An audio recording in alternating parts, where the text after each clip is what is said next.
Ya mungkin teman-teman beberapa waktu kebelakangan ya, khususnya mungkin generasi tua, pernah kenal Kang Rere sama Tekor ya dari zaman tahun 2015 ya Kang ya, saya mulai berkonten di dunia sosial media ini. Iya betul. Nah itu dari tahun 2015 yang mungkin angkatan 2015 yang lulus SMA siapa aja coba? sudah ini ya sudah alhamdulillah beberapa mungkin sudah berkeluarga juga kan kayak alhamdulillah. Mungkin perkenalan diri juga nih buat teman-teman yang masih belum kenal, maka untuk Kang Warin sama Teh dipersilakan dulu. Assalamualaikum warahmatullahi wabarakatuh. Waalaikumsalam. Ada pada sarapan?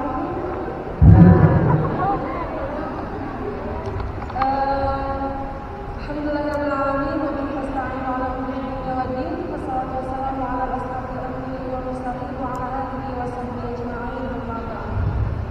Puji syukur hadirat Allah Subhanahu wa taala yang telah memberikan melindungi kepada kita sekalian. Sehingga alhamdulillah hari ini di cuaca Karawang ya yang hadang. Karena orang Bandung biasanya dingin gitu, apalagi kami tinggal di sekitaran Lembang, jadi begitu di Karawang boleh. Penyesuaian ya tadi. Iya, tapi alhamdulillah masya Allah senang banget melihat kotanya tertata rapi, terus tata-tatanya masya Allah gelis-gelis, cantik-cantik. Tak kenal apa kata saya mungkin kebanyakan dari kita mungkin belum kenal, kenalin saya Rere. Dan ini suami saya. Dulu kami mulai main sosial media atau aktif di sosial media itu awal mulanya karena dulu sekitar 2015, dari 2013, 14, 15 itu ada project film gitu ya, mungkin ada yang tahu dan ada yang nggak tahu, namanya film Tausir Cinta. Di sana dibuat dengan girong dari tujuan untuk bisa memberikan apa ya, motivasi khususnya pada anak-anak muda yang pengen tetap bisa di jalan dari Allah Subhanahu wa taala. Dikasih kesempatan waktu itu saya berperan sebagai Kareni Zahra di situ jadi peran utama, padahal sejujurnya awalnya tuh gak punya basic acting dan lain sebagainya, tapi alhamdulillah kesini Allah mudahkan kami ke beberapa kota dan ternyata ada salah satu teteh panitia yang ketemu saya 12 tahun yang lalu di sekolahnya gitu ya, mungkin awal-awal mulai promosi filmnya dan tayang di 2015, dan sekarang sudah memiliki 2 anak, dua-duanya perempuan.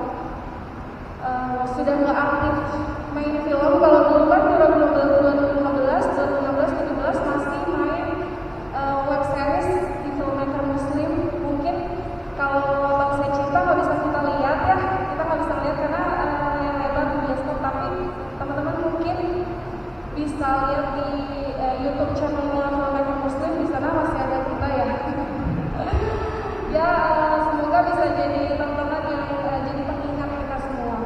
Sekarang aktivitasnya sebagai seorang wirausaha entrepreneur dengan suami. Usianya berapa? 17 tahun.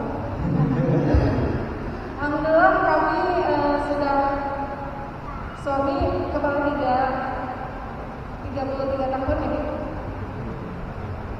32 Tapi ini kan juga bapak lah ya. Ya, kita sama seumuran gitu ya, tapi mudah-mudahan pengamatan masih 17 tahun.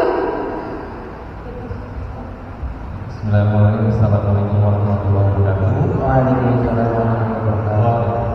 Dari sekian banyak akhwat di sini ada, masya Allah ada pemberani gitu. Karena memang biasanya kalau acara-acara seperti ini banyak laki-laki gitu ya, ngerasa nggak perlu gitu datang ke tempat begini, apalagi yang isi ya biasa aja kita doang, bukan orang-orang yang hebat lainnya.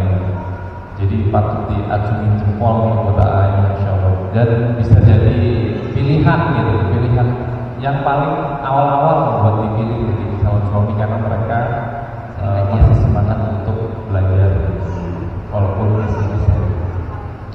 Ya, perkenalkan nama saya Rian Kori, istri dari suami dari SRW. Sekarang aktivitasnya sebagai penjual kain.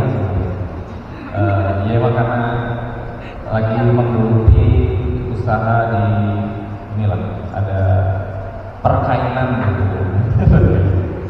Dan pengendali kain berarti kan? Pengendali kain.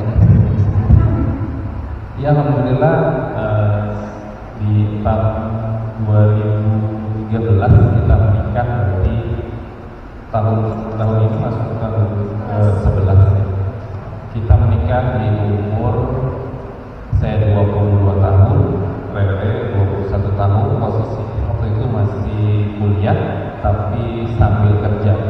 Jadi bukan cuma kuliah, istilahnya itu berpenghasilan gitu. Jadi kita bisa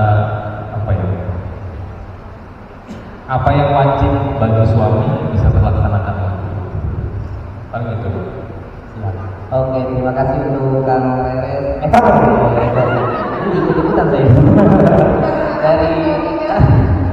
dari Kang Lori dan Teh Rere. Jadi teman-teman mungkin sekarang kita lagi beda ya, agak beda kondisinya di Kang Teh terkait dengan zaman kita dulu pas lagi angkatan mungkin 2013 ya gitu. Kalau 2013 sampai 2015 itu seperti kesannya nikah muda itu jadi trendsetter.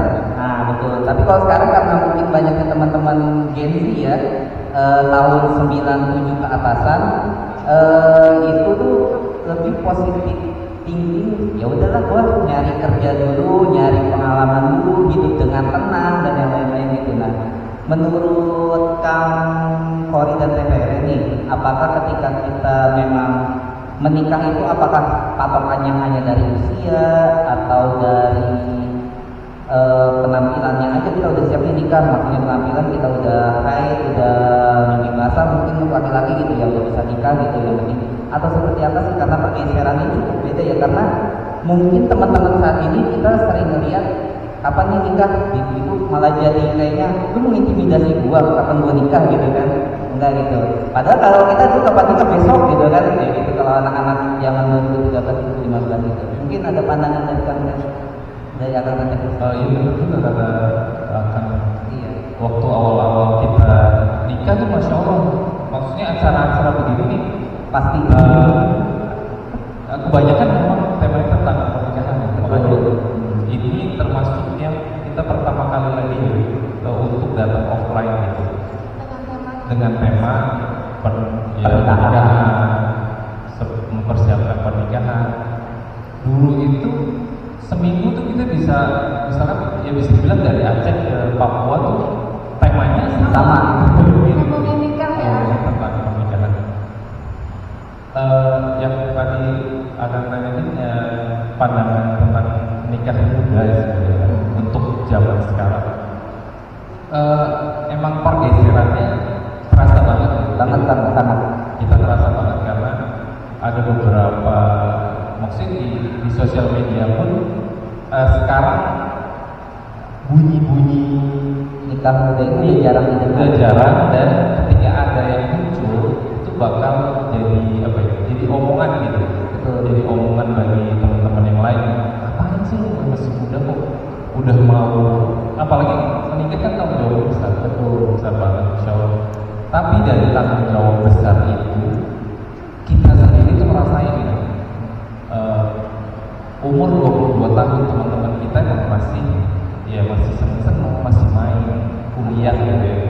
Nah posisinya waktu itu saya kuliah sambil kerja, jadi kerja dulu sampai sore, malam kuliah, jadi nggak ada waktu Para karyawan.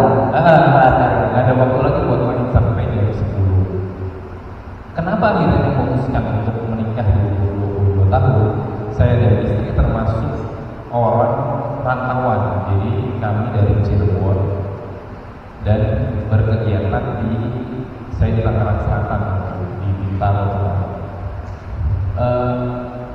ngerasa apa ya, ngerasa bersendirian itu kayak ada beban gitu. Jadi kita berusaha untuk jadi orang yang benar, tapi takut terjerumus dengan hal-hal yang nggak benar, karena ya pergaulan dari dulu sampai sekarang masih ada aja gitu ya, yang ke arah sana gitu pergaulan. Jadi kurang baik, dan kondisinya waktu itu saya memberanikan diri buat ya udah mantapin diri buat nikah biar ada temen yang membuat saya lebih tenang, karena menikah sendiri kan menyempurnakan separuh agama. Separuhnya lain tinggal kita berusaha untuk kuatin takwa kita ya. Karena rusaknya agama seseorang itu berasal dari perut dan kemaluan. Itu sih yang jadi awal kita berjalan. Ya, ini kalau boleh tahu masih ada single? Ada nikah apa Masya Allah? Ada yang masih single? Masih banyak. Ya, ini mungkin yang sebelah sini ya, yang masih single, mudah-mudahan Allah segera mempertemukan. Karena yang tadi suami bilang, di tahun-tahun sebelumnya, sebelum sekarang ini, sekarang fenomena menikah dulu atau menikah muda ini udah sangat-sangat bergeser. Karena apa?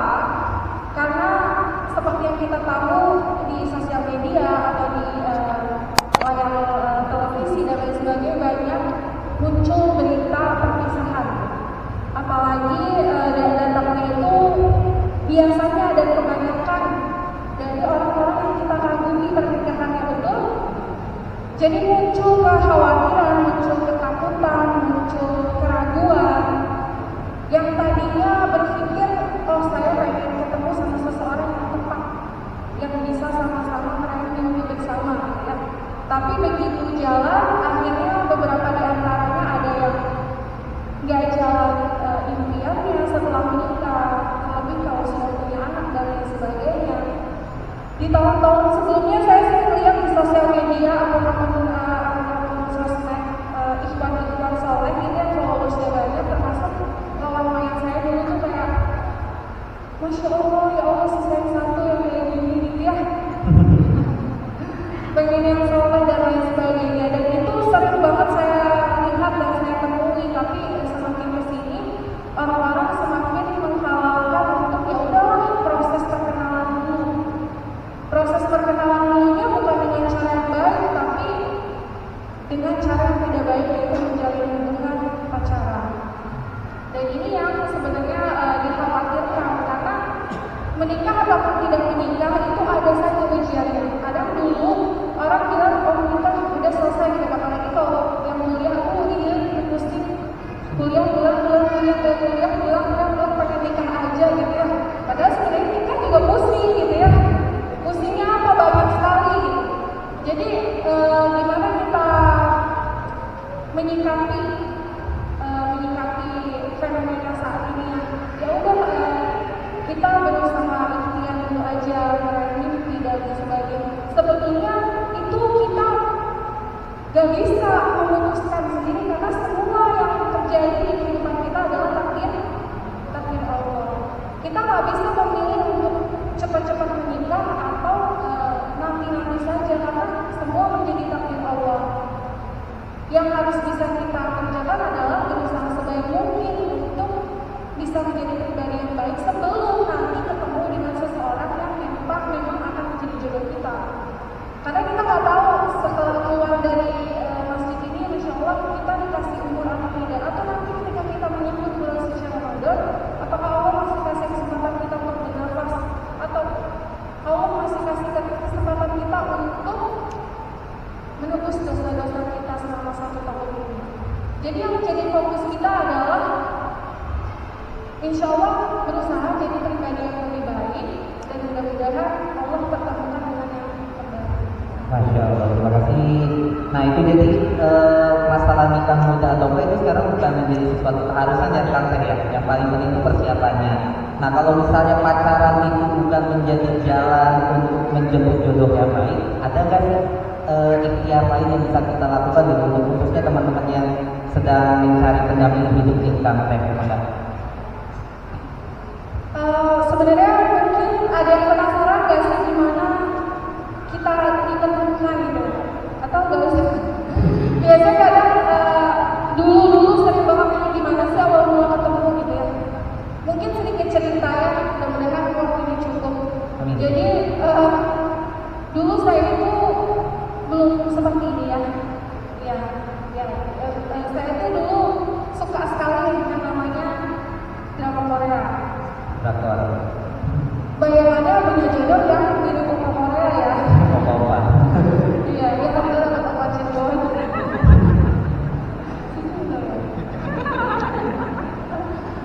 Jadi dulu ketika dikasih kesempatan hijrah di usia 18-19 tahun, dari yang belum berhijab, dari yang buceri, belajar sendiri dan lain sebagainya, saya itu dari Cirebon ke Jakarta hijrah, dan entah kenapa kayak gak mungkin gitu misalnya saya sendirian di Jakarta, tapi saya gak tahu harus ngapain dan saya butuh seseorang yang bisa nemenin saya. Tapi saat itu saya gak punya teman, gak punya saudara, sedang mencari keluarga, sedang mencari ibu saya saat itu. Dan akhirnya saya memutuskan untuk ya Allah gitu, saya berdoa gitu. Padahal 18-19 tahun mungkin ada juga sih orang tua kita yang menikah di usia belasan gitu, tapi saat itu setelah saya hijrah, wallahi doa saya adalah saya pengen ketemu jodoh. Saya pengen ketemu jodoh, saya pengen punya jodoh yang memang bisa sama-sama satu frekuensi sama saya gitu. Sedikit cerita, dulu saya ketika zaman SMA punya salah satu teman band, project band. Jadi mungkin banyak yang belum tahu bahwa saya juga dulu pernah ikut yang namanya Indonesian Idol. Masuk nggak? Lolos nggak? Tidak. Jadi dulu ikut lomba-lomba, saya suka sekali nyanyi, walaupun saya sekarang nggak menggeluti bidang itu. Saya suka nyanyi, saya sering ikut lomba. Itu ada menang ada kalah, meskipun banyak kalah gitu ya. Sampai akhirnya ketemu dengan salah satu kumpulan project band. Dan di sana kami pergi ke Jakarta untuk recording dan lain sebagainya. Singkat cerita, kita belum bisa lanjut bandnya. Dan saya akhirnya hijrah di Jakarta. Dan saya minta berdoa gitu ya Allah, saya pengen jodoh. Tapi ternyata di antara salah satu teman band itu yang dulu tuh ngobrol aja cuma satu kata, dua kata. Kita ada 5 personil, saya satu-satunya perempuan. Dan ada satu-satunya yang setiap mereka nganterin pulang, dia nggak mau nganterin saya pulang. Saya tinggal di kabupaten dan kita selalu latihan band itu di kota Cirebon. Dia nggak mau nganterin saya pulang, dia nggak mau ngomong secukupnya, ngomong secukupnya, jarang sekali interaksi. Tapi tiba-tiba waktu itu di Facebook, di DM Facebooknya dulu nanya kabar dan bilang suka sama saya. Kemana aja gitu kan? Setelah sekian lama. Iya. Dan saat itu Korea. Dan saat itu posisinya saya hanya bilang, ya udah kalau seandainya memang suka, ya udah datang aja ke rumah orang tua saya. Karena saat itu saya pengennya siapapun yang orang yang berani datang ke bapak saya, bapak almarhum, dan diterima hikmahnya, insya Allah saya terima.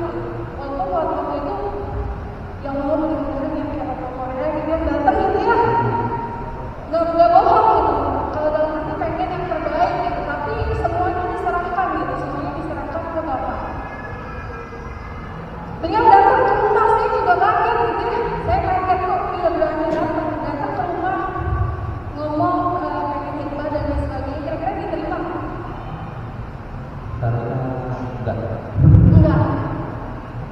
Enggak diterima. Kedua kalinya enggak diterima juga. Ketiga kalinya enggak diterima juga. Dan akhirnya singkat cerita, saya ikut halakoh di sana mempertemukan saya dengan seseorang yang bisa dibilang, wah masya Allah kita beliau hafiz Quran, beliau populer di kalangan kita gitu, bukan populer di sosial media, kalau belum zaman sosial media. Memberikan CV ta'aruf. Siapa yang mau banget ya di saat kita dalam keadaan pengen hijrah, pengen deket cowok atau calon suami yang soleh, Allah datangkan, Allah hadirkan. Beliau datang ke rumah, kira-kira diterima nggak? Pasti sama kayaknya. Diterima nggak? Diterima.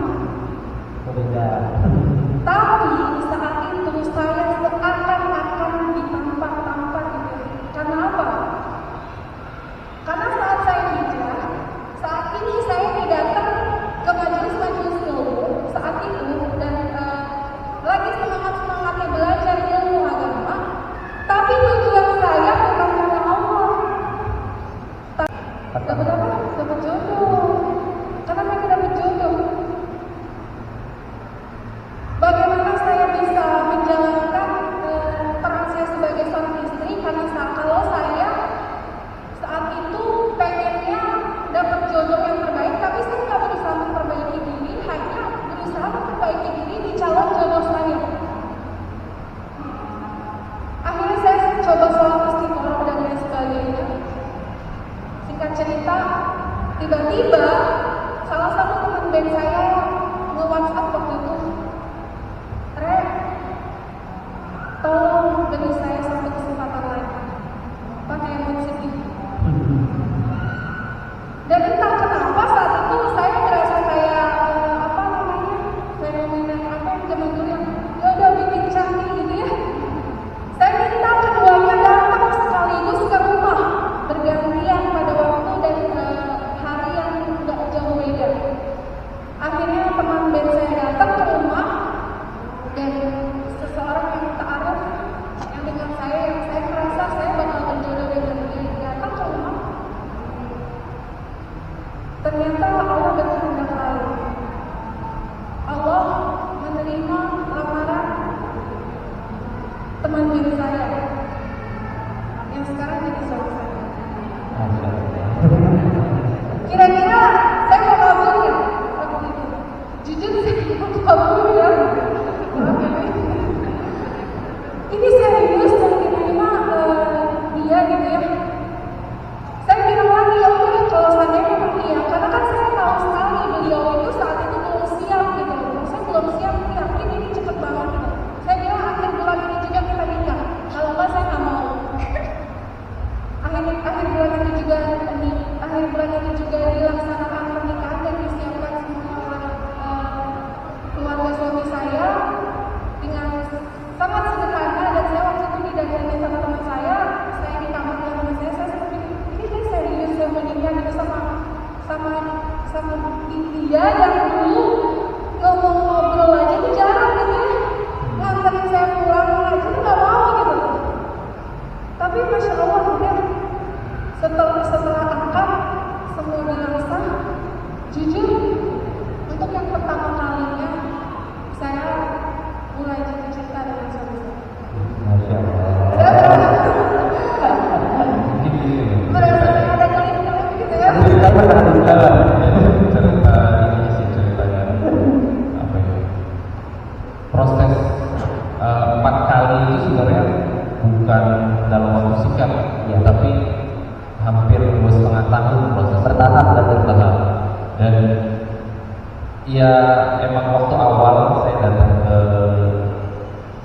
Bapak Allah, kondisinya nggak tahu diri sebenarnya, asli Modal nekat. untuk seorang laki-laki itu nggak tahu diri, posisinya rambutnya segini,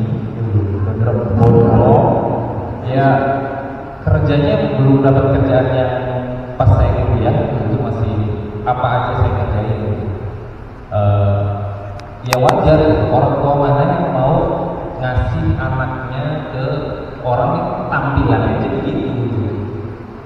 Bisa bilang murahkan. Akhirnya selama 2,5 tahun itu yang mulai pelan-pelan memperbaiki diri, gimana caranya buat bertanggung jawab menjadi seorang pemimpin keluarga nantinya, menjadi seorang ayah. Dan hampir 2,5 tahun itu emang proses bolak-balik memperbaiki diri. Dan yang terakhir yang kelima bagi diri, proses yang keempat. posisi saya itu udah kuliah di Tangsel, udah dapat kerjaan yang cukup lancar, konsultan keuangan waktu itu. Jadi alhamdulillah bisa diterima gitu ya. Wajar banget gitu orang tua nanya, dia saya ngasih anaknya ke orang yang seperti saya waktu di awal-awal. Dan akhirnya saya tahu setelah saya nikah, ternyata bisa dibilang saingan saya itu mas orang-orang yang di atas saya level lain lah ya, dari segi hartanya, dari segi ilmunya. Ada yang hafiz Quran. Waktu itu mereka kan kerjanya di salah satu bank syariah di Jakarta Pusat. Dan dikasih tahu lah, saya itu dulu ini loh. Jadi kamu tuh harus apa ya?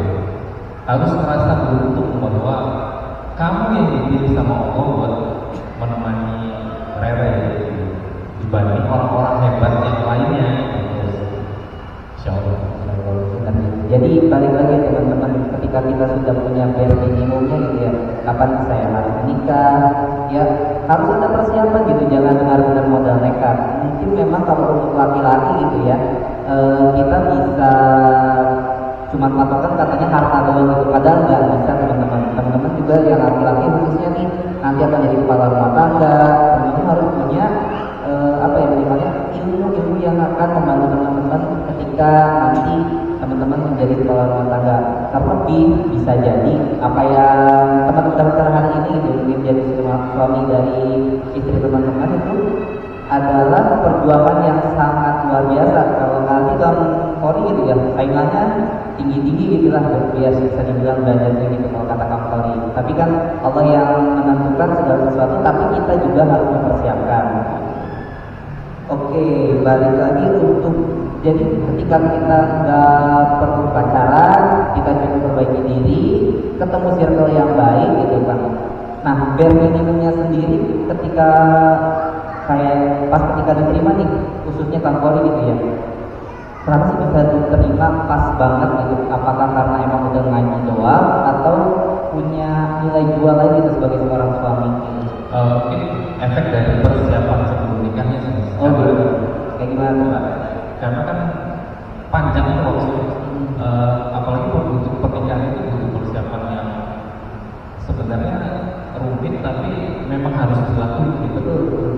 Salah satunya adalah siap berkomitmen gitu. Apalagi seorang laki-laki kadang untuk berkomitmen itu apa ya bakal susah. Apalagi ini untuk pernikahan dan pengennya kan seumur hidup. Di circle kita Qadarullah ada beberapa yang akhirnya diundang dengan komitmen gitu. Sayang ya di awal-awal pernikahan 1 sampai 5 tahun memang kata orang kan banyak Rintangan, ya ujian, banyak cobaannya, proses dimana kita mengenal lebih baik pasangan kita gitu. Jadi siap berkomitmen itu jadi salah satu poin penting yang harus kita tanamkan di diri kita, terutama untuk laki-laki. Karena ya kalau bisa kita nikah sampai seumur hidup gitu. Dan yang kedua itu siap siap bisa mengontrol emosi. Pada saat sudah nikah, kadang masalah-masalah sepele yang bisa jadi panjang sebenarnya. Jarang ada masalah besar yang bisa menyebabkan ribut di rumah tangga. Justru kebanyakan dari masalah-masalah kecil. Ya banyak lah meme-meme yang beredar, naruh handuk salah aja ribut gitu. Tapi kenyataan ada beberapa waktu, apalagi perempuan ada masanya beliau ini ada haid dan sebagainya, ada masa menstruasi, pada menstruasinya, dan itu ada kecenderungan emosi yang berbeda. Jadi gimana caranya kita sebagai pasangan laki-laki dan perempuan bisa siap untuk menjaga emosi. Terus yang ketiga mungkin secara finansial juga mas, tapi bukan bermaksud kita harus punya uang sekian gitu. Iya, tidak berpatokan dengan uang yang sekian enggak. Justru waktu awal nikah saya gajinya masih 800.000 waktu dapat tambahan ketika keluar kota baru dapat tambahan. Tapi alhamdulillah rezekinya nikah masya Allah. Demi Allah gitu, kita nggak nyangka gitu, kita ada di posisi sekarang, bisa punya rumah di Lembang, bisa punya kendaraan, itu nggak pernah kepikiran. Tapi masya Allah rezeki nikah ya nggak bisa kita bayangkan.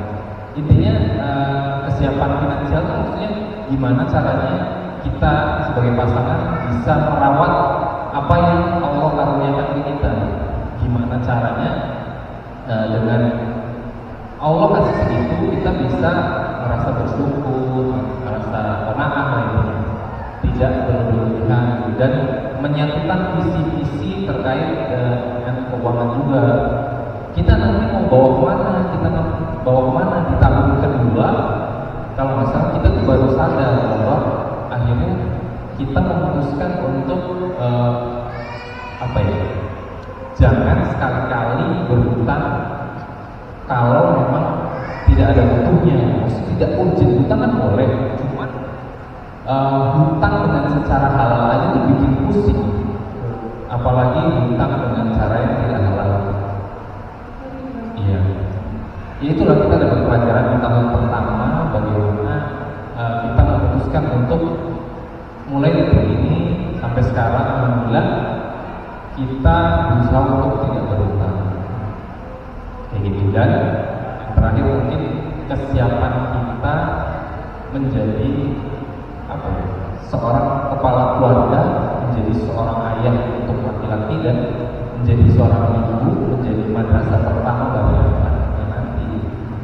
Karena salah satu tujuan pernikahan kan untuk mendapatkan keturunan, dan itu tanggung jawab yang beda lagi. Yang persiapan tadi sebenarnya udah banyak dijelasin, cuma satu hal bagi pernikahan itu terjadinya keretakan itu karena hal-hal sepele sebenarnya. Kayak salah satu contohnya misalnya ya pada sembarangan, atau saat kita lagi datang bulan yang maaf senggol ngacak gitu ya, emosi gitu ya, iya bahasanya. Misalnya lagi ngambek, pengennya disamperin tapi tak dulu gitu ya, tapi kalau nggak disamperin ngereok gitu ya, ngambek gitu. Dan itu nggak mudah, teman-teman semua nggak mudah, bapak-bapak. Iya benar, siap-siap ya para bapak nih ya, calon bapak. Mengerti perempuan tuh sulit sebenarnya. Iya, Jadi kalau ada habisnya mungkin seperti ini gitu ya, sama banget karena emang keadaan tadi. iya dari ini benar, maksudnya nggak cuma bercanda sebenarnya, emang benar gitu. 11 tahun menikah tidak menjamin dia memahami saya, begitu pula sebaliknya.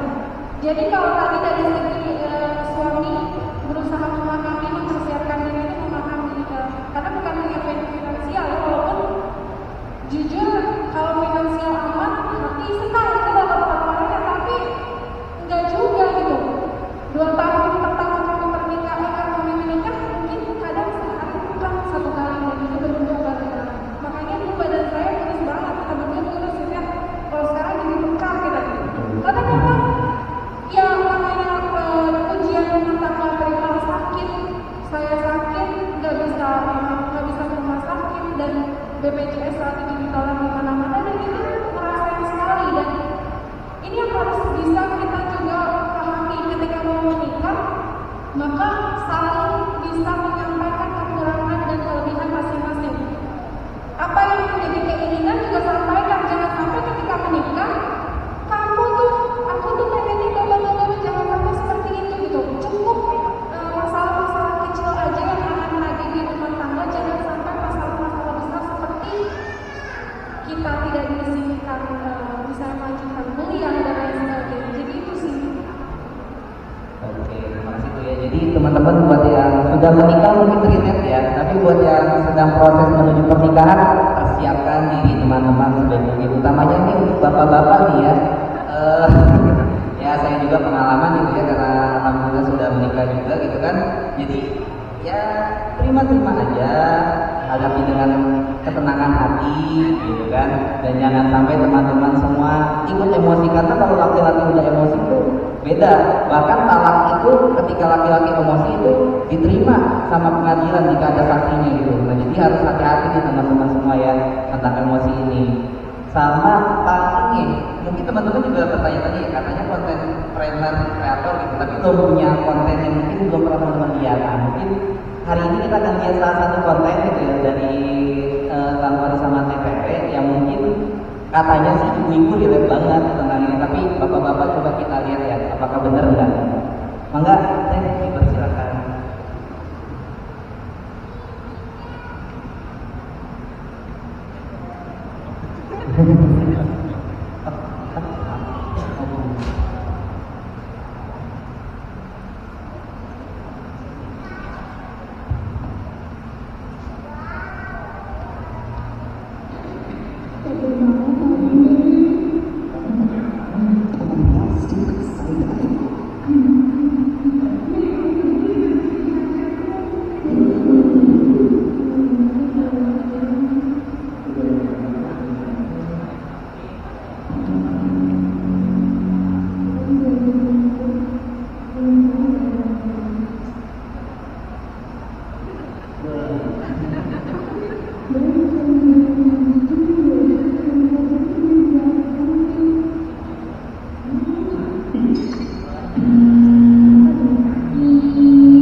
Ada satu lagi mungkin yang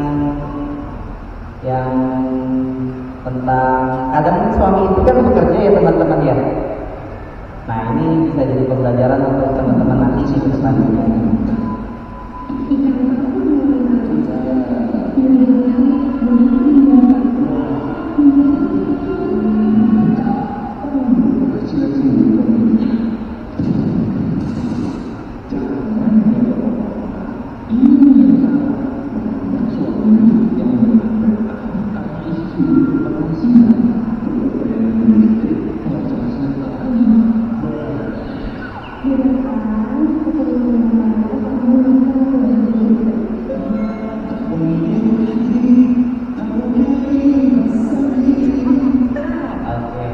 Nah itu ya teman-teman, jadi di sini tuh mau tanya dulu ini kisah nyata atau gimana Kang Teh?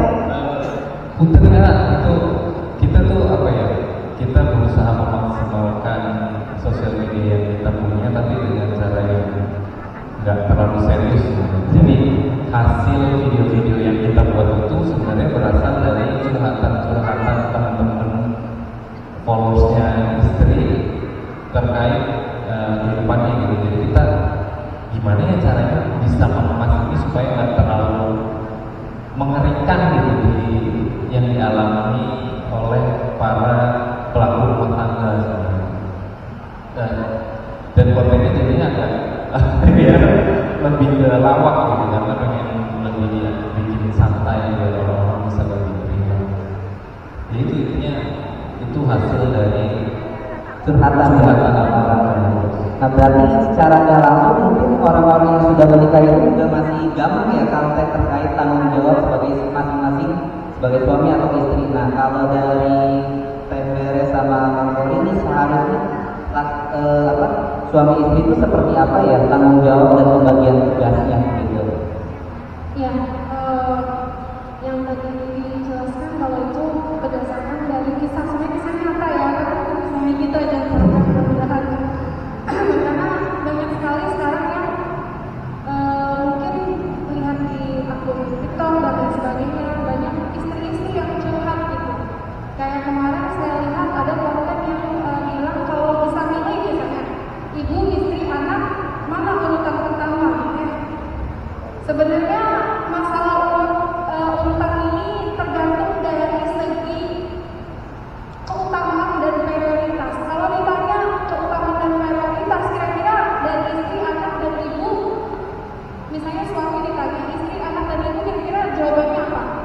Istri. Istri, karena istri juga diambil dari keluarganya, meninggalkan keluarganya, dan mencintai suaminya yang bukan siapa-siapanya. Sedangkan ibu mencintai anaknya karena memang dia adalah anaknya. Tapi bukan berarti kita tidak atau berhenti untuk memprioritaskan ibu kita atau orang tua kita. Misal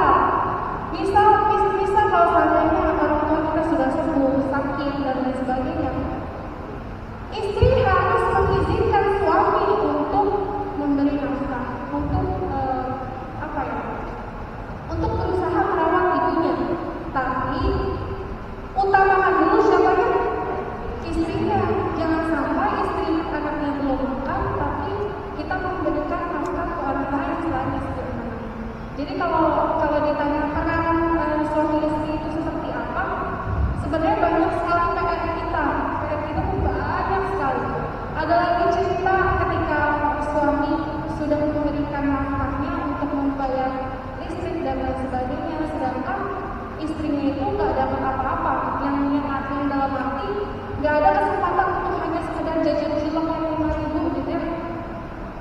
Ini artinya apa? Artinya zalim dengan arti nafkah untuk seorang istri, karena istri merawat suami, merawat anak, melayani suami, melayani anak, mendidik anak-anaknya, menjaga hak suaminya, dan bahkan istri keluar dari rumah hanya cuma beli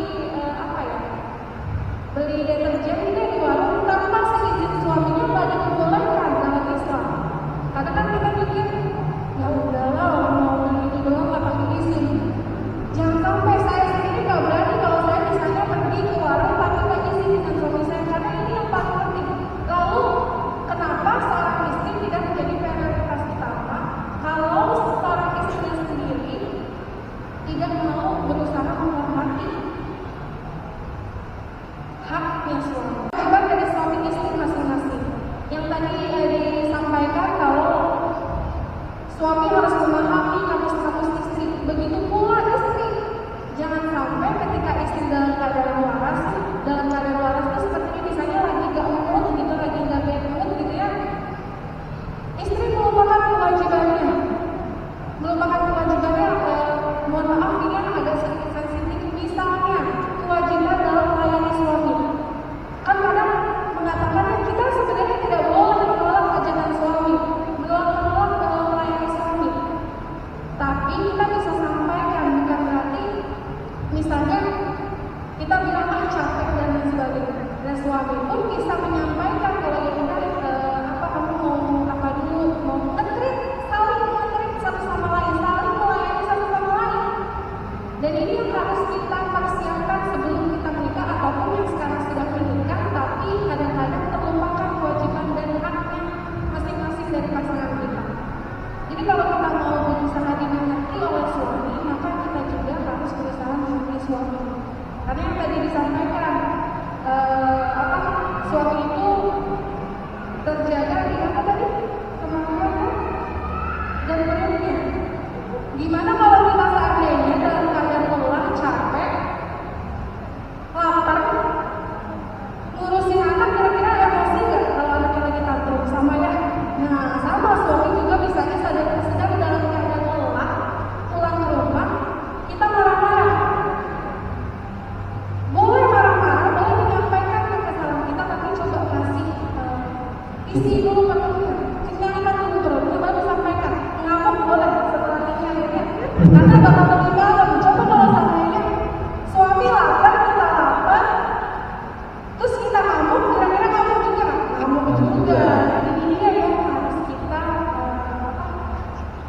kita persiapkan dan harus kita Kalau berdasarkan video yang kita buat, sebenarnya ada beberapa kewajiban dan hak dari masing-masing pasangan antara suami dan istri ya. Yang suami ya istilahnya bagaimana bisa menteri pasangan itu secara ma'ruf gitu. Itu pun baik hubungan yang realnya atau hubungan yang batinnya, terus memberikan nafkah juga itu kewajiban bagi seorang suami, lahir dan batin. Terus yang paling penting itu mendidik keluarganya gitu, seperti firman Allah di surat Al-Tahrim ayat 6 yang artinya jagalah dirimu dan wahai orang-orang beriman, jagalah dirimu dan keluargamu dari api neraka yang bahan bakarnya manusia dan batu. Jadi memang salah satu kewajiban seorang suami adalah dimana menjaga rumah tangganya, menjaga kehormatannya sebagai seorang kepala keluarga, dan haknya ya adalah mendapatkan yang seperti yang saya bilang tadi, perlakuan seorang istri yang baik terhadap suaminya, hak untuk mendapatkan izin dari suaminya gitu, apapun hal itu gitu. Jadi lumayan berat bagi seorang laki-laki. Saya pun sebenarnya 11 tahun ini masih proses belajar dan terus belajar untuk jadi seorang suami yang baik, karena nggak luput dari hal-hal kecil, apalagi terutama masalah komunikasi. Itu paling, menurut saya paling rumit untuk dihadapi. Nah, masalah komunikasi ini kan sangat ini ya tante ya, salah dikit aja kadang kalau laki-laki itu misalnya punya masalah biasanya dia diem, sementara kalau perempuan tuh maksa banget, ini dong cerita. Nah itu bisa jadi masalah tersendiri kan. Nah mungkin Teh Rere sama Kak Paul ini punya waktu tersendiri kan untuk membahas untuk berbicara dan komunikasi tentang masalah, atau punya tips and trick lah ketika punya masalah itu harus kayak gimana antar suami istri. Waktu awal-awal sih masih ini ya, waktunya masih fleksibel banget karena masih berdua. Nah yang agak sulit itu ketika sudah punya anak, apalagi udah punya dua gitu ya, masih toddler, masih rame-ramenya, kita harus dapetin waktu kayak misalkan sebelum tidur gitu untuk cerita gitu. Maksudnya ada istri yang sebenarnya dia nggak mau berkeluh kesah terhadap suaminya, tapi sebenarnya mereka butuh ditanya apa sih, kenapa sih, gimana sih kehidupan sehari-hari selama ditinggal kerja, selama ditinggal sama waktunya ada. Walaupun sudah 11 tahun menikah, kita memang sering kebiasaan buat me time ya, berdua gitu, pergi berdua nitipin. Alhamdulillah di rumah ada adik ya, jadi bisa nitipin ke anak-anak, jadi bisa ditinggal berdua gitu. Dan itu penting banget karena bisa ngejaga, lumayan ngejaga harmonisasi rumah tangga kita, jalannya ya masih oke lah ya dengan cara itu. Ya kalau perempuan itu kan butuh 20 kata per hari untuk dicurahkan ya. Jadi kebayang kalau seandainya melihat suami datang-datang tidur, mau malam anak-anak pada tidur lagi, gimana kita mau mencurahkan 20 kata itu setiap hari. Padahal sebenarnya kalau dibilang istri dan perempuan itu kuat sekali, insya Allah ya. Terbukti dengan diamanahkannya datang bulan, rasanya sakit dan belum tentu seorang laki-laki bisa diamanahkan dan dikaruniai hamil yang rasanya luar biasa, melahirkan, menyusui, merawat dan lain sebagainya. Tapi itu tadi, kadang-kadang perempuan meskipun merasa kuat, tapi ingin terlihat lemah lembut di hadapan pasangan, di hadapan suami. Jadi beberapa kali ketika suami waktu itu merasa emang lagi sibuk, kita kerjaannya siang misalnya seperti hari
Bahkan sampai ada istilah kalau misalnya kita lagi main duit, udah bapak-bapak bakarin aja itu, tambahin duitin lagi biar makin semangat. Jangan sampai ceritanya sama yang lain ya, cuma Iya, betul. Iya, dan nanti ketika istrinya sudah adem tuh tahu lalu Kasih nasihat.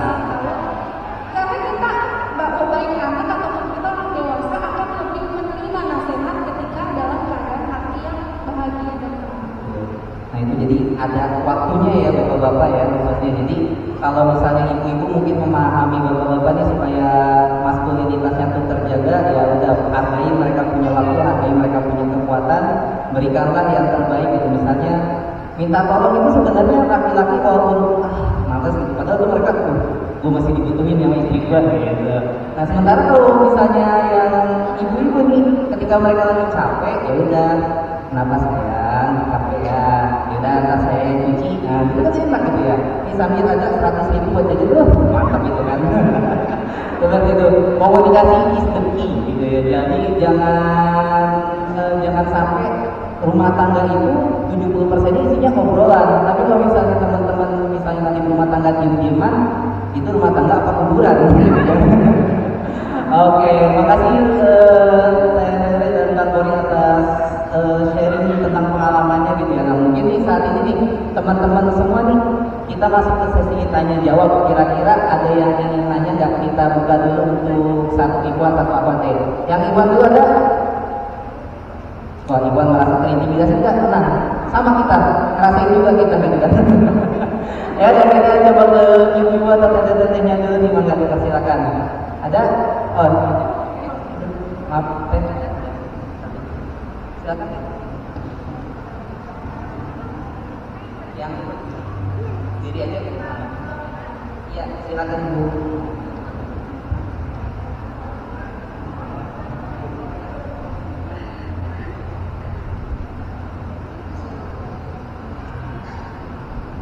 Assalamualaikum warahmatullahi wabarakatuh semuanya ya.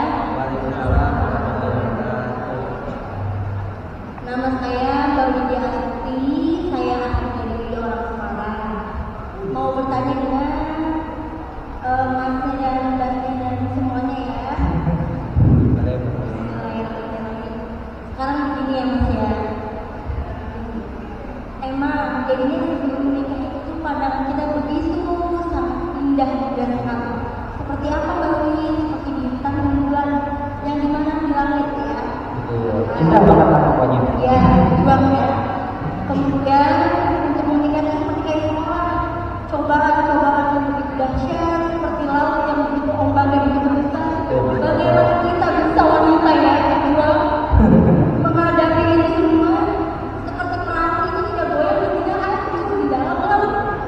Gitu. Sekarang begini saya mau bertanya ya. Kan udah menikah itu begini.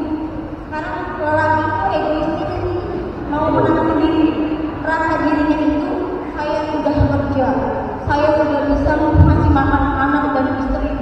Dia merasa itu cukup, tapi kenyataannya itu tidak sebanding dengan kenyataan pikiran kita. Sekarang subhanallah. Sekarang gini, kata-kata uang 2 juta itu untuk makan 3 orang gitu, itu tuh udah pas begitu. Alhamdulillah banget. Sekarang begitu ya Mbak. Tapi kalau lelaki itu merasa itu sangat banyak, dia kan nggak tahu harga beras itu berapa, harga segala-galanya berapa. Itu bagaimana untuk menyikapinya, untuk menyikapi seorang suami yang seperti itu. Terus alhamdulillah istrinya baik juga, ibarat ya apapun dimakan, ibaratnya nasi udah malam masih sisa itu digoreng gitu. Kalau suami makan nasinya yang bagus-bagus, yang malah itu baik. Dia mendapat syafaat oleh Nabi Muhammad nanti di akhirat. Berjuang ya Mbak ya, wanita bersama mereka. Curahan ibu banget ya. Ya, itu bagaimana menyikapinya ya Mas ya. Terus sekarang gimana nih? Kami memberikan nafkah seorang istri ibaratnya pas, ibaratnya gitu. Tetapi ibaratnya istrinya untuk membantu kayak seperti jualan kerupuk atau jualan lain itu tidak diperbolehkan. Tapi udah benar-benar pas agak dikurang gitu ya Mas ya.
kayaknya langsung ciut nih bapak-bapak jadi nanya nih kayaknya. Oke, ini mungkin akan ada satu poinnya kalau anak ini sekarang bilang mental health gitu ya. Nah, ini kayaknya mungkin ibu-ibu kita zaman milenial atau bahkan milenial itu ya udah jalan aja semua, tapi ternyata tuh di dalam dirinya tuh ada yang harus dikeluarkan. Nah, komunikasikan ini tuh ke suami atau khususnya ya dari istri ke suami itu kayak gimana ya teh? Rere ini mungkin yang pengalaman, berbagi pengalaman lah dari ibu semua atas pengalaman ini. Ini Masya Allah panjang sekali seperti kereta. Ya tidak, ya tapi memang kita itu mengeluarkan unek-unek kita gitu. Tadi ibu kata harus kita keluarkan setiap hari supaya kita tetap waras ya. Alhamdulillah, mudah-mudahan datang diberikan pahala berlimpah untuk menuju surga Allah karena ketaatan dan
mudahan bisa apa ya, bisa mengerti gitu dengan keadaan yang dihadapi seorang istri, karena dalam kehidupan rumah tangga mereka yang biasanya bersentuhan langsung dengan kebutuhan rumah tangga kayak belanjaan, kebutuhan pokok rumah tangga. Kita sebagai suami kadang nggak mau ikut campur, banyak realitanya seperti itu yang nggak mau tahu urusan dapur. Padahal ya mudah-mudahan suami teteh, sekali lagi saya bilang, mudah-mudahan dilembutkan hatinya buat bisa lebih bekerja sama gitu, untuk membina rumah tangga seperti ini. Karena ya, kerjasama itu penting banget. Dan realitanya memang ada beberapa suami yang acuh-acuh dengan pasangannya. Mereka ngerasa udah ngasih maka udah beres tanpa ada tanpa ada validasi lagi dengan istri bagaimana apa yang dia kasih itu cukup atau enggak, sudah sesuai atau enggak dengan realita yang sekarang gitu. Mungkin ada sedikit tips terkait finansial rumah tangga sedikit gitu ya. Karena bulan dulu saya juga ngurusin keuangan rumah tangga di perusahaan, ada beberapa perusahaan. Kalau kita gitu biasanya misalkan kita kasih budgeting tiap bulan atau tiap minggu. Terakhir kita coba tiap minggu tuh goals sama bulan, maksudnya kita data dulu kebutuhannya selama 1 minggu apa, kebutuhan pokok dulu ya, intinya diambil berapa, dimasukin pos-posnya secara benar, dan realisasinya harus dicatat.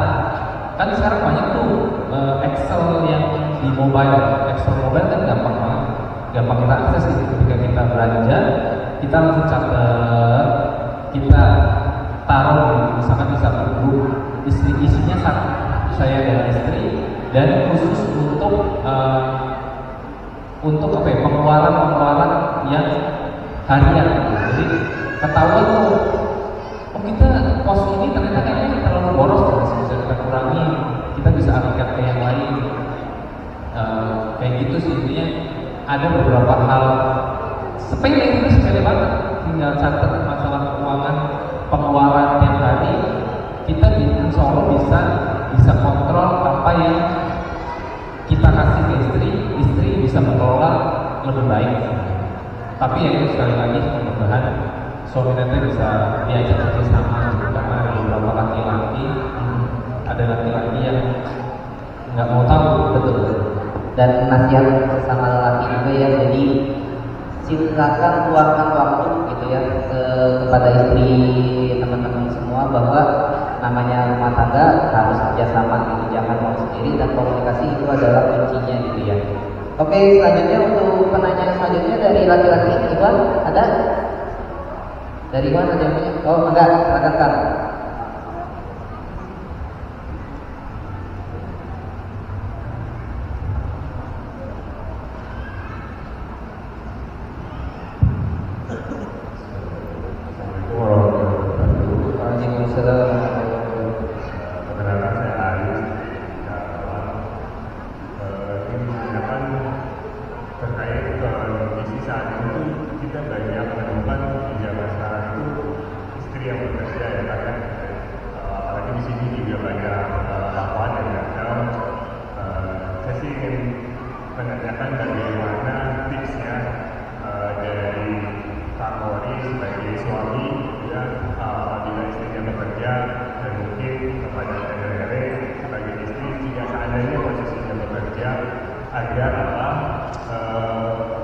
Dia tetap bisa memenuhi hak-haknya suami maupun hak-haknya anak, karena tidak menutup kemungkinan bahwa dengan waktu yang terbuang bukan terbuang, maksudnya digunakan untuk seorang istri yang bekerja, tentunya waktu itu berkurang untuk keluarganya.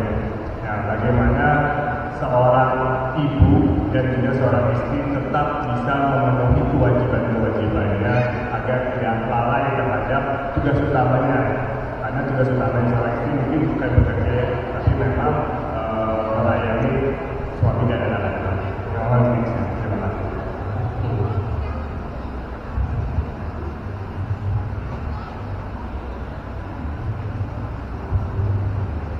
Terkait istri bekerja, laki-laki bekerja itu kan hukumnya mubahnya boleh. Tapi yang tadi disampaikan kalau tidak akan menjadi mubah dan akan jadi haram kalau tanpa izin dari suami. Kalau sudah bersuami, karena apa? Yaitu tadi kenapa kita diminta mempersiapkan diri untuk sebelum pernikahan, karena kita harus memenuhi masing-masing kewajiban dan hak dari suami. Salah satunya adalah hak izinnya, apapun itu. Jadi kalau seandainya memang suami mengizinkan, suami juga harus tahu konsekuensinya. Konsekuensinya apa? Istri itu kan sebenarnya ditugaskan untuk melayani suaminya, untuk merawat anak. Tapi sebetulnya tidak untuk beres-beres atau memasak sebetulnya. Rasulullah SAW sendiri mencontohkan kepada kita semua bahwasanya seorang suami juga punya peran dalam dalam membantu pekerjaan rumah tangga.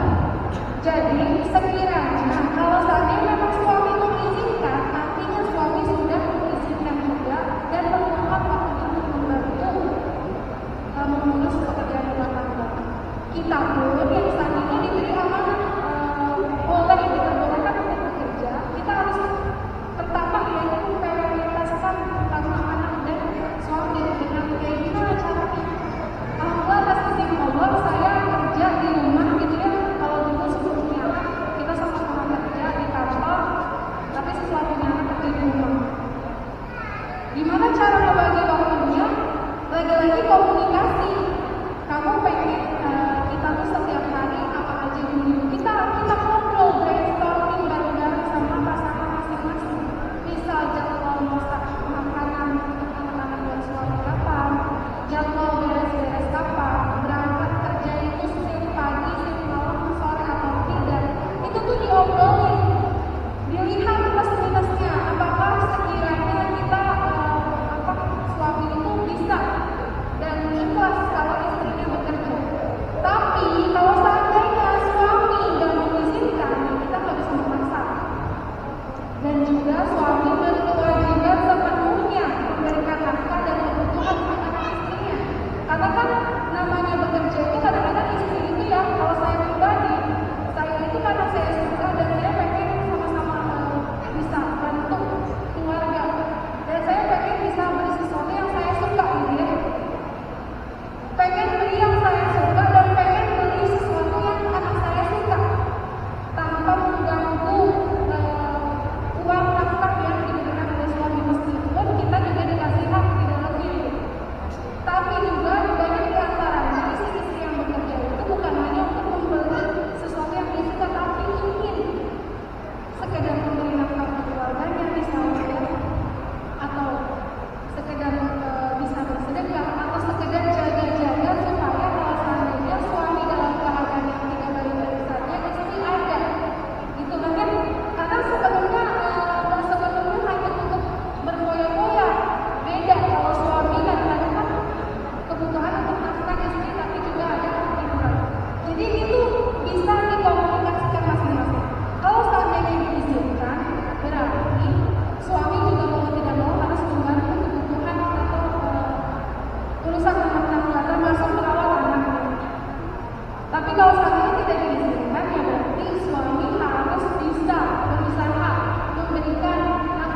mungkin karena kita perantauan dan tinggal sendiri dari istri ada kegiatan dan kerja rumah.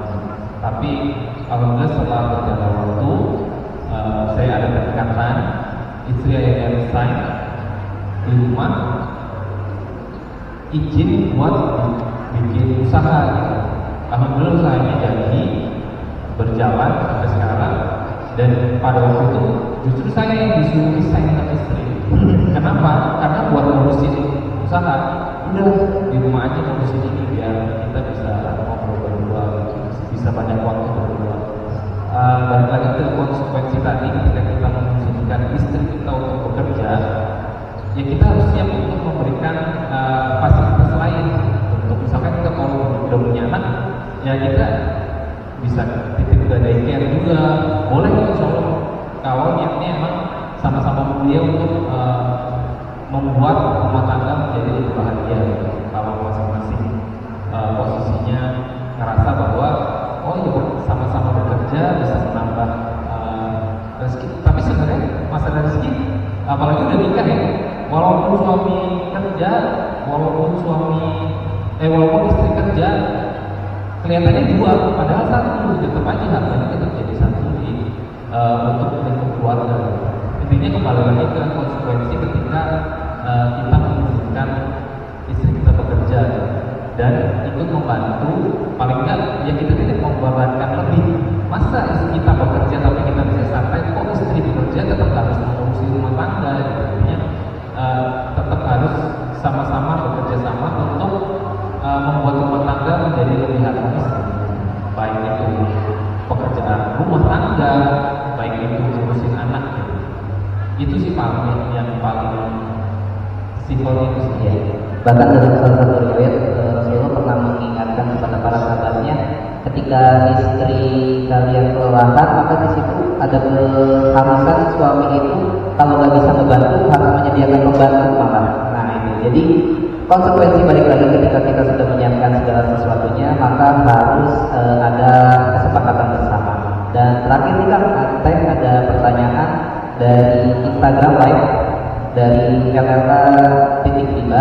Pertanyaannya itu mau tanya, bagaimana sikap kita terhadap suami yang mendominan dalam segala keputusan karena dia merasa menjadi kepala keluarga. Bisa dibantu sampai. Oke, mangga teh. Lelaki lebih dominan, sebenarnya lelaki lebih dominan ataupun wanita lebih dominan itu tidak diperbolehkan. Meskipun kita itu harus segala sesuatu atas izin suami, tapi dilihat dulu, nggak mungkin bisa. Salah satu contohnya, saya mau berhijab, kan ada yang mau berhijab tapi suami tidak mengizinkan, atau ada yang istrinya ini pengen datang ke majelis ilmu tapi tidak diizinkan, padahal luang waktunya dan padahal sudah selesai tugas dan kewajiban istri. Ini yang tidak diperbolehkan. Jadi kalau pertanyaannya lebih dominan, jangan sampai lebih dominan satu sama lain. Kita berusaha untuk tidak lebih dominan bukan berarti kita tidak menghormati dan mengutamakan seorang suami, tidak. Kita terus berusaha menghormati dan mengutamakan seorang suami, tapi kita juga punya pendapat yang harus didengarkan suami. Jadi pendapat kita masing-masing itu sangat penting. Tugasnya kita bisa menyampaikan kalau seandainya suami masih belum memahami. Jadi kalau seandainya suami dominan, saran saya harus sampaikan, jangan sampai apa yang menjadi dominannya itu menghancurkan atau menekan keharmonisan dalam rumah tangganya. Saya nggak tahu dominannya seperti apa, tapi yang pastinya kita semua punya hak dan kewajiban masing-masing antara pasangan, dan itu harus sama-sama ditunaikan. Pandangan seorang laki-laki terhadap maskulinitasnya seorang laki-laki itu kadang Susah dimengerti. iya, apa ya, karena mereka tuh merasa ya kita merasa mereka tuh butuh kita, padahal belum tentu gitu. Padahal seorang perempuan mungkin lebih kuat dari segi fisik, dari segi mental daripada seorang laki-laki.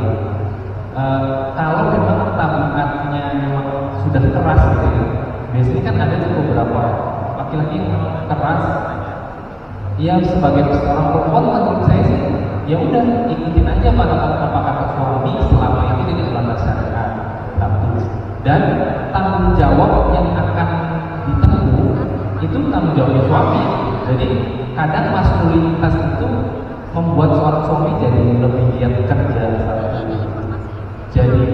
Jadi ngerasa dia itu gue dibutuhin nih di keluarga. Jadi saya harus jadi versi terbaik selama ini gitu. Jadi sebenarnya kalau menurut laki-laki gitu, perempuan nggak usah khawatir tentang maskulinitas seorang laki-laki asal tidak sampai melanggar syariat, karena tanggung jawabnya bakal dipikul oleh seorang suami itu sendiri. Tapi ya sekali lagi sebagai seorang laki-laki yang baik itu harus harus men-treat seorang perempuan, memuliakan seorang perempuan dengan cara yang ma'ruf gitu, karena itu juga jadi satu hal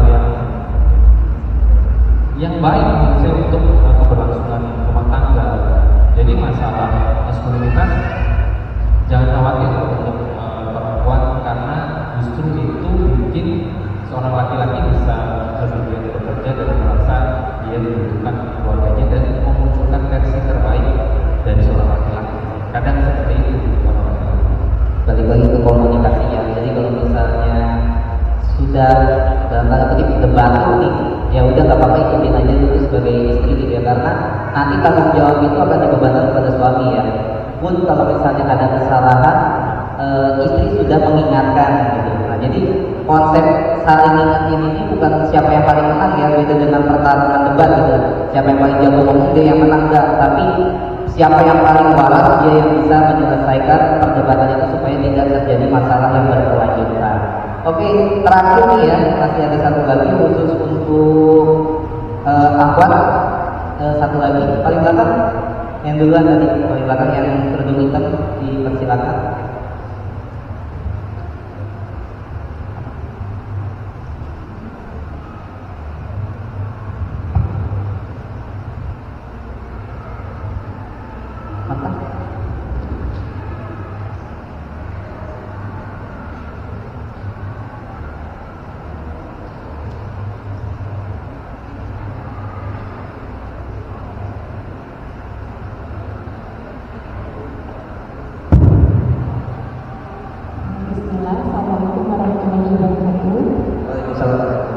Perkenalkan, nama saya Fatima. Izin bertanya saya tentang jadi status saya sebelumnya belum menikah. Nah, saya sekarang ada di posisi ketakutan melanjutkan ke jenjang pernikahan. Salah satunya yaitu karena framing di lingkungan saya dan di framing di media, banyak teman-teman saya yang ketika sudah menikah, yang dulu seperjuangan bersama saya di teman-teman komunitas, organisasi, itu kebanyakan sudah tidak aktif kembali, dan mungkin sisa saya gitu ya. Nah, ketakutan saya sekarang itu ketika mungkin kedepannya saya melanjutkan ke jenjang pernikahan, apakah saya juga akan dibayang dari organisasi yang sedang saya ikuti gitu. Terlebih ketakutan saya itu gitu ketika melihat teman-teman saya banyak yang sudah tidak aktif meninggalkan komunitas yang sekarang sedang kita geluti bersama gitu, dan bahkan ada yang tidak aktif di lembaga dakwah lagi. Nah, hal tersebut menjadi ketakutan terbesar saya saat ini.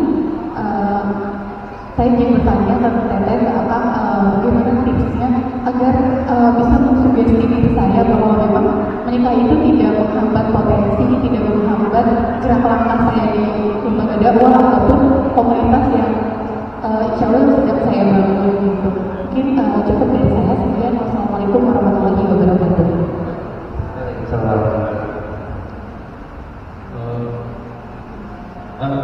Ini sih bisa berkaca dengan teman-teman yang di teman berjuang. Masya Allah tadi sempat nanya di backstage ada beberapa panitia yang udah nikah, udah punya anak tapi masih aktif gitu ya, Masya Allah. Tapi sugesti ketakutan menikah itu sebenarnya salah juga ya sebenarnya, karena tujuan pernikahan sebenarnya Masya Allah lebih agung dari yang lain sebenarnya, lebih utama ya, dari kita mengelola lembaga dakwah. Karena pernikahan sendiri adalah sebagai simbol dakwah kita di lingkungan masyarakat terdekat sebenarnya. Dan tujuan pernikahan sendiri adalah menjalankan perintah Allah salah satunya.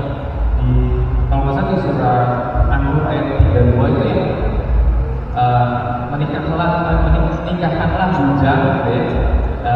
Intinya kan melaksanakan perintah Allah itu sudah berpahala, dan nggak ada apa-apanya dibanding apa yang kita lakukan di kegiatan di dakwah itu.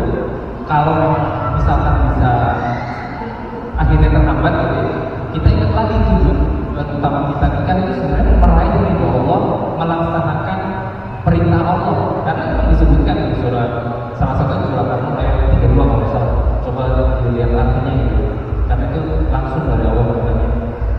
Dan akan dimampukan nantinya ketika sudah menikah. Yang kedua, yang menjalankan sunnah Rasulullah SAW. Karena ya menikah itu sebagian dari sunnah, bahkan barang siapa yang tidak melaksanakan sunnah itu adalah yang isinya bukan umat gitu kan. Intinya hal-hal yang kita takutkan di menikah itu sebenarnya ada tujuan yang lebih agung di situ. Jadi sebenarnya mungkin nggak harus takut dengan nanti menikah sampai meninggalkan rutinitas dakwah kita di luar. Karena realitasnya pernikahanlah yang justru jadi dakwah kita kecil kita di lingkungan terdekat, justru di lingkungan terdekat itu sebagai sarana dakwahnya. Paling ya memang bakal dirasa karena waktunya bakal berbagi satu ya deh, terkait bagaimana tipsnya supaya tetap bisa aktif di dalam dakwah. Ya makanya kita berdua juga salah satunya kita karena masih sebenarnya sekarang masih disuruh main di Filmmaker Muslim untuk dakwah di bidang media. Cuman kita tolak dan kita alihkan menjadi konten kreator yang pendek-pendek, dan kita juga jadikan itu sebagai yang mudah-mudahan ini jadi dakwah kita dengan cara yang beda, walaupun kita tetap di lingkungan rumah. Gitu. Yang namanya ketakutan itu wajar ya. Namanya perempuan itu jauh lebih tinggi dibanding laki-laki. Kayak besok mau makan apa aja tuh udah dipikirin gitu. Jangankan besok, hari ini harus makan cilok, terserah mau makan apa gitu ya. Udah dipikirin sedetail itu gitu. Tapi yang perlu digarisbawahi adalah jodoh adalah cerminan dari diri kita. Jodoh adalah cerminan dari diri kita. Kalau kita seseorang yang cenderung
lagi poinnya, ntar pas proses ta'aruf tanyain orangnya itu aktif organisasi apa enggak. Kalau emang teteh pengen aktif di organisasi gitu ya, kalau dia maaf ya kalau misalnya emang biasa rutinitasnya jadi pekerja penuh waktu gitu ya, dan tidak terbiasa dengan kegiatan sosial, ya itu bisa menjadi salah satu tolak ukur tuh. Karena tadi menikah itu ya yang kita cari pengennya seperti apa sih pasangan kita gitu. Jangan sampai kita pengen nikahnya pengen menjalani kehidupan yang menjadi seorang aktivis sosial, tapi ternyata suaminya itu bekerja di bank juga gitu, bank konvensional, itu kan jadi tidak ada satu pautnya gitu. Nah itu jadi menjadi tolak ukur juga buat teman-teman semua gitu. Oke, sip. Karena berhubung waktunya udah lumayan nih ya, dari Kang Kori mungkin ada yang mau disampaikan sedikit. Ya intinya sih masalah pernikahan itu sebenarnya mungkin banyak orang menyepelekan ketika ada kan kajian dosen tentang pernikahan, banyak orang yang misalnya nyepelein, padahal Ketika nanya semuanya kan padahal hal ini apa ya, hal yang penting gitu ya, harus kita pelajari. Karena nikah seumur hidup, perintah Allah, jangan Rasul, menjaga kita dari perbuatan zina, menunjukkan pandangan dan lain sebagainya. Jadi Masya Allah, intinya pengen pesan gitu, sama-sama belajar untuk terus jadi orang yang baik-baik itu sebelum nikah atau sudah menikah. Jadi pengennya tetap terus belajar, tetap terus kayak gelas kosong nerima apapun insight baru yang bisa kita terapin di kehidupan kita gitu. Dan sekali lagi kita mohon maaf, kita di depan ini bukan bermaksud sok pintar, bukan bermaksud menggurui, bukan merasa lebih baik karena kita di depan. Ini dikasih izin sama panitia aja supaya duduk di depan. Jadi punten bisa sebelumnya sama-sama belajar. Semoga apa yang kita ikhtiarkan itu jadi sesuatu yang dicatat sebagai amal baik selama kita di dunia. Karena sebenarnya hal yang tidak akan pergi dan tidak akan lari itu mati yang. Jadi kita nggak tahu selepasnya di sini. Mudah-mudahan Allah masih kita kasih umur gitu ya, yang panjang, dan supaya kita bisa terus berbuat baik. dari Dara. Ya, seperti judulnya Forever Marriage, buat yang mau menikah, mudah-mudahan Allah pertemukan dengan seorang yang solid, yang solihah. Buat yang sudah menikah, mudah-mudahan bisa saling solid dan saling akan satu sama lain, bisa mengerti satu sama lain. Buat jauh-jauh overthinking satu sama lain di antara kita yang mungkin sedang mengalami kesulitan, ujian. Yakinlah kalau ujian itu pasti akan ada kebahagiaan setelahnya. Kita ujian kita di dunia ini, di Indonesia ada jauh, ada yang lebih berat dibandingkan saudara-saudara kita yang sedang mengalami peperangan berkepanjangan. Kita luangkan waktu juga selain kita mendoakan diri kita sendiri, mendoakan keluarga kita sendiri, kita juga doakan saudara-saudara kita di Palestina. Mudah-mudahan Allah segera berikan kemenangan untuk mereka, dan mudah-mudahan kita semua termasuk golongan orang-orang muslim seperti mereka. Saya pribadi dan suami mohon maaf jika ada salah-salah kata, karena kebenaran semuanya milik Allah. Kesalahan dan dosa semua milik kami. Mudah-mudahan cerita kami bisa jadi salah satu insight atau bisa jadi inspirasi bagi kita semua untuk menjadi lebih baik lagi, dan doakan saya, doakan kami bahwa kita juga bisa lebih baik lagi. Terima kasih. Satu lagi Pak, mungkin kadang kalau ngomong secara langsung ada hal yang Tertahan. dia tertahan gitu ya. Ada beberapa teman kita yang kadang suka DM ke kita, dan insya Allah itu rahasia. Maksudnya jadi rahasia nggak bakal kita sebar. Maksudnya buat apa barangkali mau sharing-sharing gitu, boleh aja DM ke saya, karena saya suka balasin. Saya suka balasin DM teman-teman Ikhwan terutama yang kadang suka tanya-tanya perihal bisnis, perihal perbuatan ada, tapi ya sebenarnya saya Jangan lupa ya jadi di follow untuk akunnya Mudah-mudahan bermanfaat untuk kita. Oke, mari kita lakukan dengan takbir sekarang. Allahu Akbar.